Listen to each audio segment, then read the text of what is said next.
Regular borders కాకుండా ఏదన్నా కొత్త కొత్త బోర్డర్స్ ట్రై చేద్దాం అనుకుంటున్నారండి. అందులోనూ డోరియా నేతతో కాంట్రాస్ట్ పళ్ళు అండ్ బ్లౌజ్ తో చూసేద్దాం రండి. ఇది మొత్తం కూడా శారీస్ మంగళగిరి డోరియా నేత వస్తుందండి. పైన వచ్చి 50 బోర్డర్ వస్తుంది అండ్ బోర్డర్ వచ్చి కూడా మనకి కంచి బోర్డర్ వస్తుంది. కానీ మొత్తం అంతకు ముందు ఎలిఫెంట్ బోర్డర్స్ కానీ లేకపోతే నెమలి బోర్డర్స్ కానీ వచ్చేది. ఇప్పుడు అన్ని ఏంటంటే ఫ్లారల్ తో వచ్చినాయి అండి. అన్ని అలాగే చేయించాము అండ్ పళ్ళు అండ్ బ్లౌజ్ కాంట్రాస్ట్ వస్తాయి అండ్ మనకి బ్లౌజ్ వచ్చి కాంట్రాస్ట్.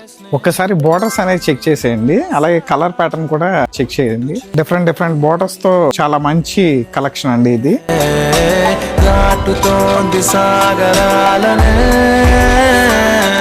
ఈ శారీ ప్రైస్ వచ్చి 3700 దాకా ఉంటుందండి. కానీ ఫస్ట్ 10 ఆన్లైన్ పర్చేసెస్ కానీ లేదంటే స్టోర్ విజిట్ కానీ ఏదైనా కానండి 2900కే ఇచ్చేద్దాం అనుకుంటున్నాండి. సో తొందరగా గ్రాప్ చేసుకోండి. Stay tune to Sri Veda handlooms Mangalagiri. Thank you.